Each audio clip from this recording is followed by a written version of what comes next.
Good afternoon, everyone, to another exciting episode of BWHR Voices. Today we have with us Mr.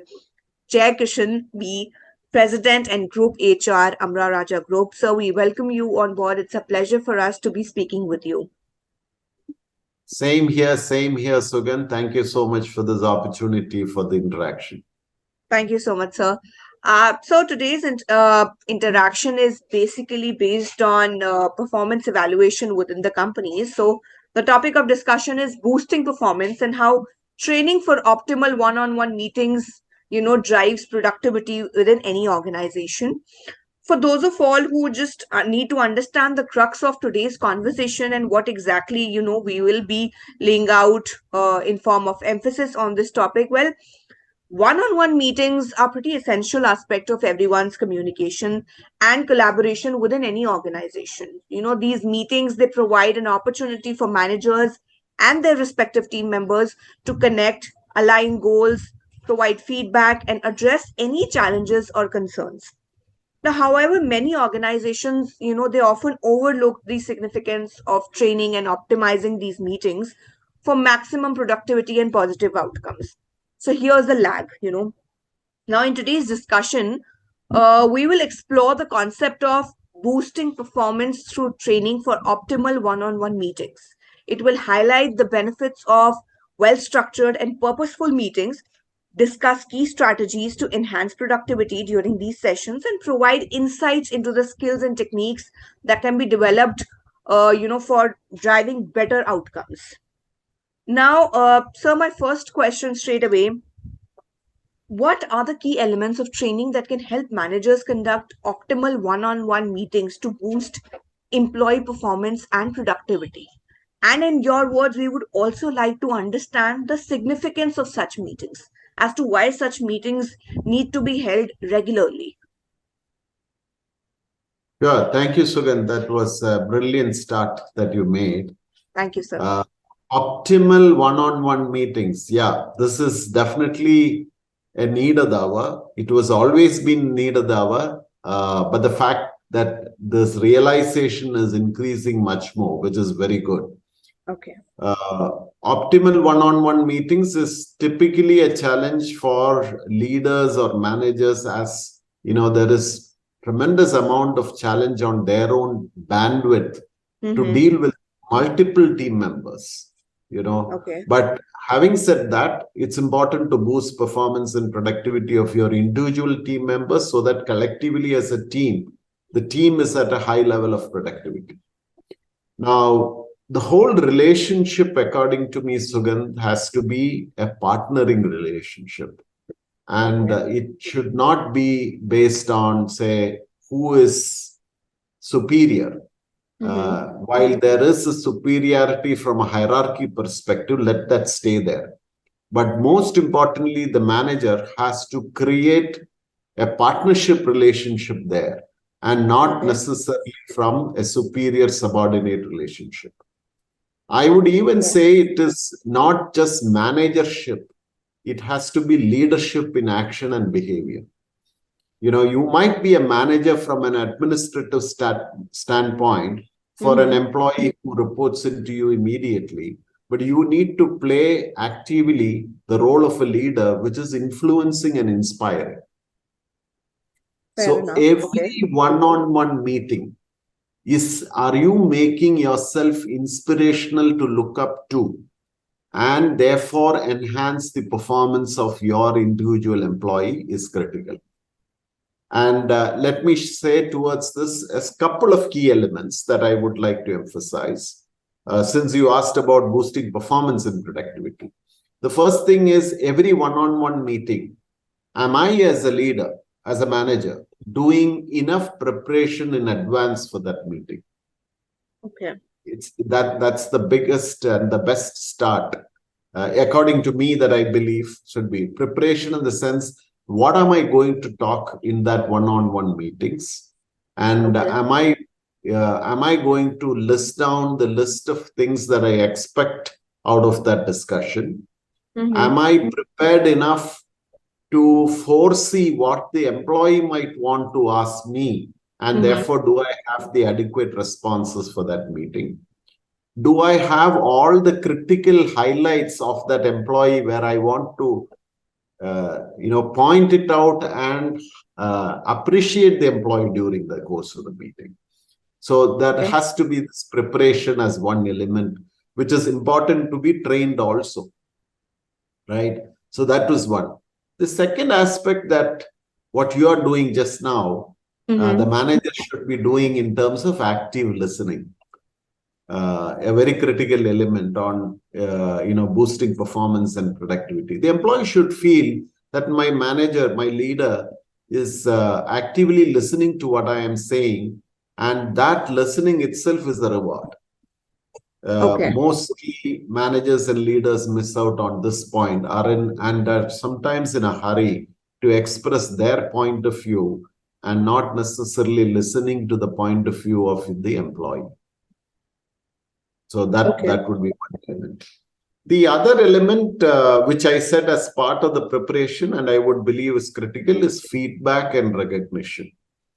Okay. When I say feedback and recognition, I am saying one-on-one meetings are an excellent opportunity for a manager to let know the employee that these are things that has gone well. These are things possibly there are some gaps for improvement. And Mm-hmm. can we take it up and not to forget to recognize and appreciate what has really gone well? I said in the preparation, you need to possibly make that list of things, to ensure that the person is recognized. So it has to come in action while the one-on-one meeting happens. Okay. Fair enough. So now the Sure. elements have been So, listed pretty clearly, but yeah.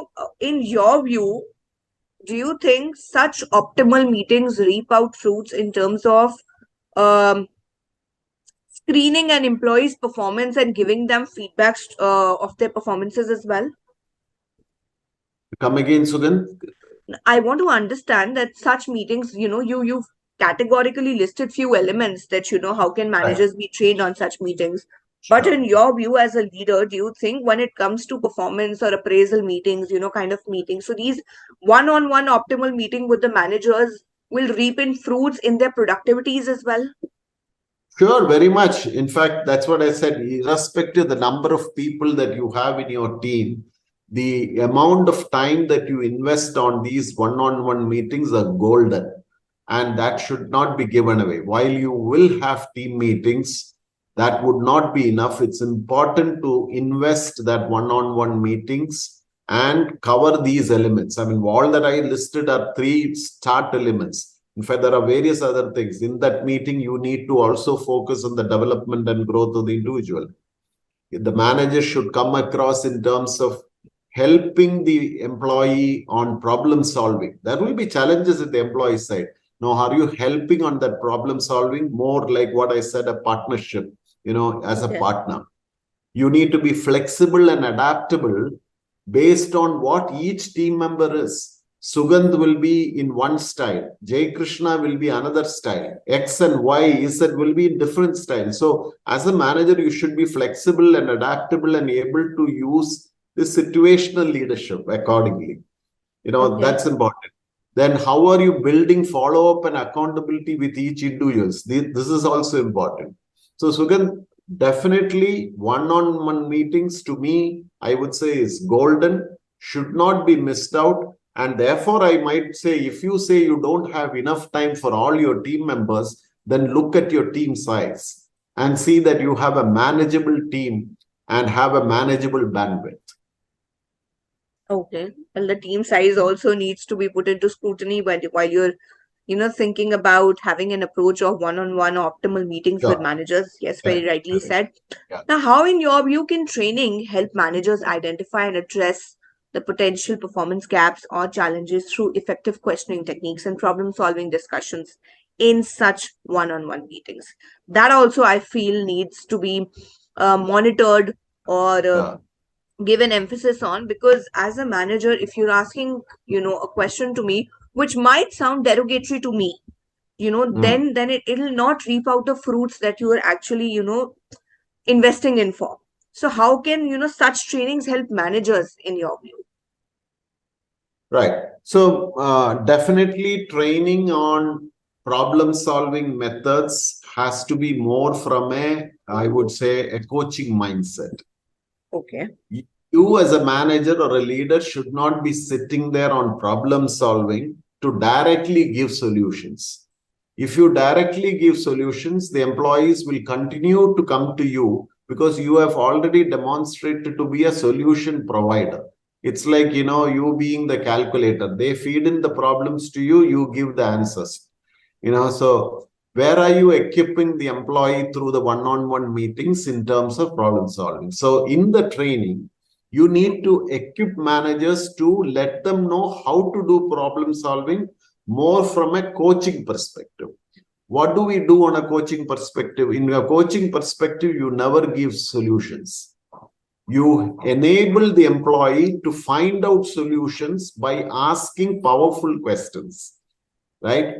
What do you think you should be doing in such a situation? Could be a question, and enable the employee to do deep reflection through their experiences and help him or her to discover solutions. And that's problem solving as a responsible leader. This Okay. training should happen for managers on how do I do this coaching kind of a methodology while I develop my people. So that is how you should look at, say, for example, problem solving. Okay. Fair enough. Your points are pretty clear in the sense that you're providing apt examples onto how Yeah. to justify the response that you're giving. So, what according to you, there's a role of now coaching and development play in one-on-one meeting, and how can training equip these managers with the skills to facilitate continuous learning and growth for improved performance? Yeah. So, Sugandh, I spoke about coaching mindset. In a coaching mindset, it's important that you don't give answers, I said. It's also important that how do you coach people through very powerful questions I mentioned. And how do you Okay. train people on that powerful questions is important. The tendencies for a manager to ask why, or tendencies to ask close-ended questions where, it's easy to say yes or no, right? For example, why did you do this? Is easy to ask, but it is very, very, I would say, like you use the word derogatory from an employee's perspective, because that person suddenly becomes defensive. Now, Exactly. Yeah. so therefore, it's important to sort of reach that, that to that point through what made this happen? How did this happen? The Versus, backstory, basically. yeah, why did this happen? So when you ask the background through a very discovering process, the employee on that itself starts reflecting what really happened while the employee shares that story with you, right? And therefore, you are making the realization, the self-realization to a higher level of maturity. You are speaking as an adult to adult conversation, not like, adult versus child. Then Hmm. typical manager attitude is to be that I am the manager, you shall follow. But rather move into an adult world. We are here together as partners to solve the problems. So what made this happen? How did this go about? And those kind of questions will be highly empowering. And this is what needs to go through in the training. Rather than, when many a times when you become a first time manager, Hmm. the tendency is, yes, I got power and now I shall rule the world. Gone, so like Marshall Goldsmith said, what got you here will not get you there. You were earlier an individual contributor and looked up to managers being very powerful. But when you become a manager, that's not the role. The role is to become far more humble, be a partner, and grow your team. So those are things that needs to be extremely done on a coaching perspective. So it starts with having a coaching mindset. Then it goes on to saying, be a powerful coach by asking powerful questions. And that's how Okay. you should. And it doesn't end over. you do the deep exploration with your employee on what really happened, right? And then through the exploration, the employee itself realizes. Then you actually help the employee find out action plans. The employee then crafts action plans. Then you again ask powerful questions. Do you need any other resources? To sort of make this happen for you henceforth. Then the employee thinks again, oh yeah, I need these resources. Then you will also ask, how do you make yourself accountable to make this happen? Then again, the employee is reflecting, okay, this way I will make accountable, that you would say. Then you sort of, make the employee celebrate that you yourself found these answers and you're so much empowered. You already have it in you. You just imagine the employee is, if you can make that employee fly out of that happiness. And that's what a powerful coach is, and that's what a powerful manager can be. Can you elucidate on any situation that occurred within your own organization, and how have you, with the help of coaching methodology, how have you trained your managers to deal into such situations? Wonderful. Nice. Thanks for asking that, Sugan. Many a times the tendency that even in me, despite 30 years of experience, is to quickly provide solutions. And, I check myself against that, because I know that if you are going to give ready-made answers to your people, then you are actually doing a disservice to that, to that employee who's also a budding leader for tomorrow, right? I have come to a stage today where I am trying to develop people to my role. And when that happens, I have to be very, very clear. I am very clear on many things with my team members, that they know that if you have to go to JK, and that's what they all call me, now all dear and near call me so.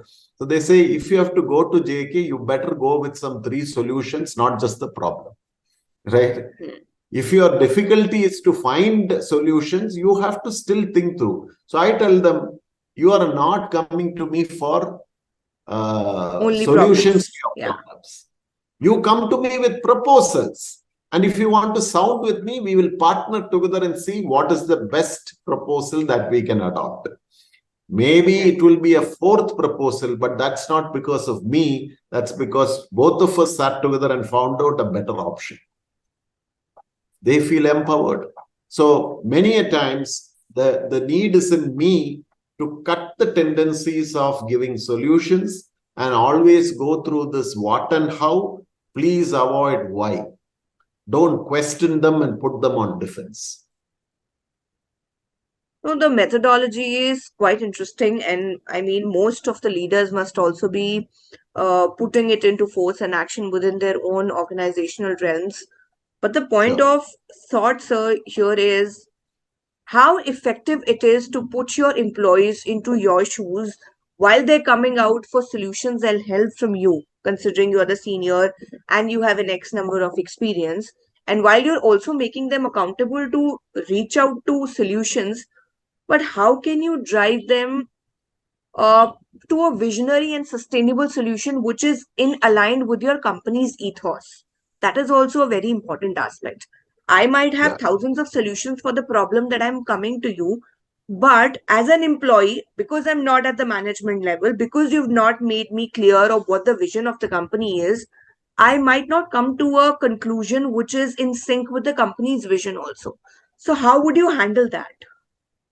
Sure. So I would believe that if a leader has not made her or his team aware of the larger vision, I think the leader is almost failed in the duty of being a leader, right? So it starts with, what are we looking at? I mean, every business, every team will know the larger purpose of the organization, now on which the organization started.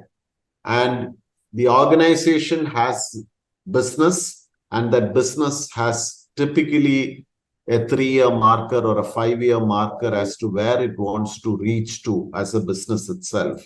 It could be the turnover, it could be various strategic objectives that would have been outlined. Okay. And then they have an annual operating plan.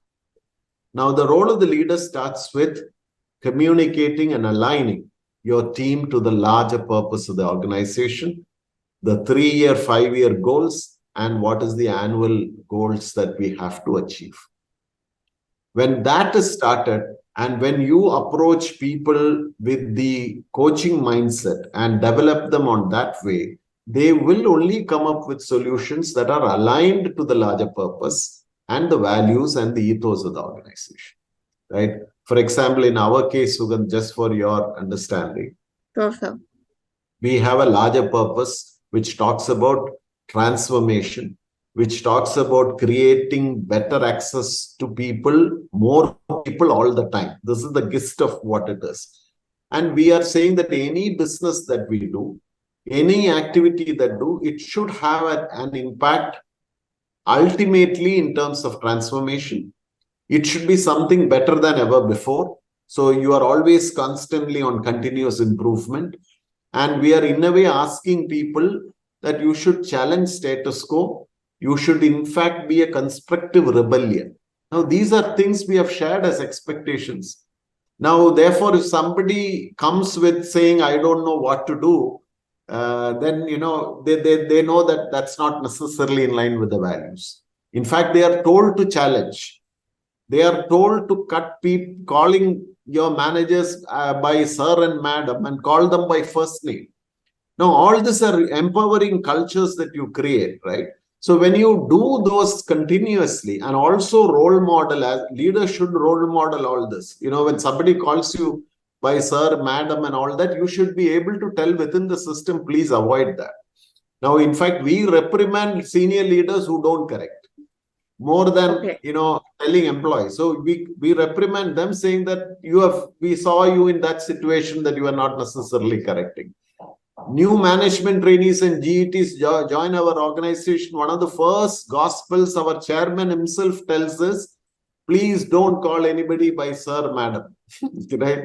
That's not acceptable. So these kind of things you role model. So ultimately, coming back to what you asked, Sugandh, if you create an atmosphere and culture where employees do have a clear understanding of the larger purpose, the vision and the goals of the organization, the larger purpose, I am relating it to why the organization is existing.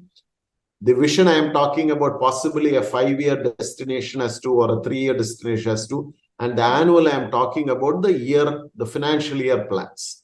This clarity should be there for any team member.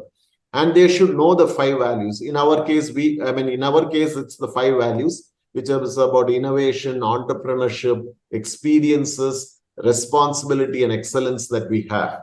And we very clearly say, how do you live these values? So if you bring all this together, people will only come up with solutions within that. But more importantly, is to practice the tendencies of giving solutions. Now, the same thing, Sugandha, I'm saying is, I will also say, when it comes to an emergency or crisis, you cannot sit there and say what, how, all that, right? Maybe it's a crisis situation. At that time, you also jump into it and together say, at that time, you might have to give some directional aspects it comes to. I agree. But there again, the time of crisis and emergency slowly steps down, which could possibly happen after the 2nd hour of emergency. Then you should again go back to your coaching mindset and treat people. They are equally empowered to find out. When you do this again and again, you will find that people hardly come to you seeking solutions. They will tell you, this is what we are thinking and we want to do. Hope you are in agreement. You are only aligning that with the team. Hence, the quote the thing that you always say to your employees, come with a proposal. And then let's sit and see if we are in sync and in conjunction with the proposal that you're offering to the problem that we are facing. Very rightly said that. Thank you so much, sir. It was a pleasure speaking with you. Such detailed insights that you've provided upon this aspect. And very rightly said you in the first slide itself that, such conversations are the need of the hour today. Because leader on a holistic and a large level cannot go down to each employee, understanding the nitty-gritties and the crux, while a manager carries this responsibility as a KRA within the responsibilities that they already have to deliver. So yes, the role of manager here becomes by and large the most important. But yes, they also need to be trained on how to deal with such situations. Exactly. Training is important. You need, I mean, that's how you teach, you educate them on leadership skills. So a manager is a manager only when it comes to, calling it as a manager, but live the role like a leader, inspire others, influence others, uplift others. Thank you so much, sir. Pleasure speaking with you. Thank you so much for your time. People who still have questions onto this subject and they want to devise and take help of sir within, devising certain strategies within their own organizational realm, he's reachable on LinkedIn, he's reachable on Twitter as well. Please shout out to all your questions and queries there, tag him, and he'll be happy to respond to all your queries. Thank you so Sure. much, And sir, for joining us. feel free to call JK and not sir. Right. Fair enough, sir. Thank you so To much. you as well, Sugandh. It was great knowing you. Thank you so much. Anytime, sir. Thank you. Thank you. Thank you. Bye.